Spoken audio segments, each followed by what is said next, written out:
जय श्री राम प्रिय भक्तों। आज का टॉपिक है ऐसा व्यक्ति जब चाहे तब किसी का भी भूत भविष्य और वर्तमान काल देख सकता है।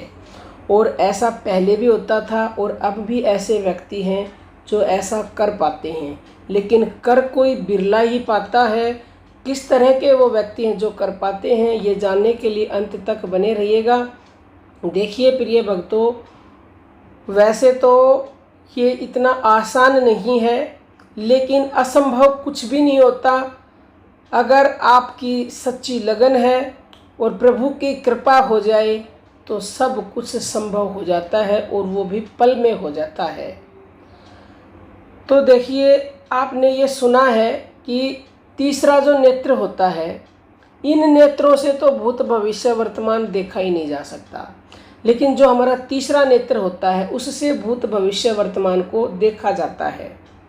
और वो तीसरा नेत्र हर किसी के पास तो होता नहीं है, यानी कि होता तो सबके पास है लेकिन खुलता सबका नहीं है। जिसका वो खुल जाता है, जिसका वो एक्टिवेट हो जाता है, वो एक्टिवेट होने के बाद जब चाहे तब वो भूत भविष्य वर्तमान काल को देख सकता है, चाहे फिर अपना है चाहे फिर दूसरों का है। ऋषि मुनियों को आपने देखा होगा, उनसे जो भी पूछा जाता है वो एक पल में ही बता देते थे। वो इसीलिए बता देते थे, उनका आज्ञा चक्कर खुल गया होता है। लेकिन ये नहीं है कि एक बार अगर आज्ञा चक्कर खुल गया और उसके बाद आप कुछ करो ही ना, क्योंकि जिस तरह से अगर आपने करोड़ रुपए कमा लिए, चाहे 10 करोड़ कमा लिए, अगर और कमाई नहीं करोगे तो वो खर्च होंगे सारे। एक दिन ऐसा आएगा सारे समाप्त हो जाएंगे।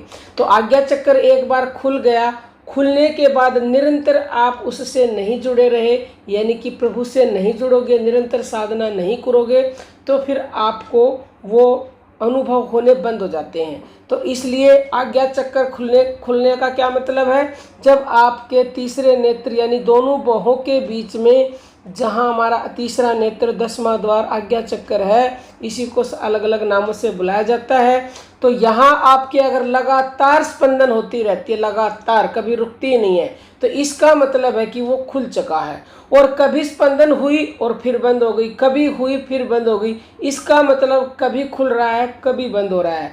तो उससे फल तो मिलता है, लाभ भी होते हैं, लेकिन ये है कि जब कभी खुला कभी लाभ हो गया, फिर कभी हानि हो गई। लेकिन जिसका स्थायी रूप से खुल जाता है, और खुलता स्थायी उसी का है जो निरंतर साधना करता रहता है, यानी कि बंद आंखें करके नाम जप करते हो या ध्यान करते हो तो अपने आज्ञा चक्र पर वो निरंतर ध्यान लगाए रखता है। तो उसका फिर वो जब चाहे जब उसको खोल भी सकता है, और उसके ऊपर ध्यान जाते ही वो किसी का भी भूत भविष्य वर्तमान देखना चाहेगा तो वो बड़ी ही आसानी से देख पाता है।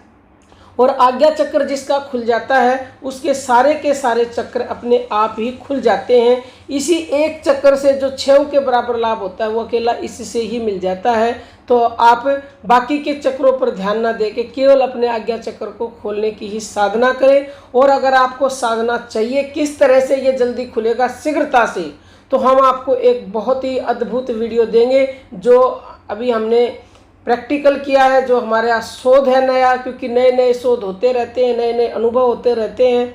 तो अगर आप कहेंगे तो हम उसके ऊपर भी वीडियो बनाएंगे। हमारा तो उद्देश्य और मकसद यही है कि जो भी हमें मिले वो हम आपको परोस दें, क्योंकि उस प्रभु की ये इच्छा होती है कि घर बैठे कलयुग में आप इन सब बातों को जानें और अपना उद्धार और कल्याण करें। अब हम अपनी वाणी को विराम देते हैं। जय श्री राम प्रिय।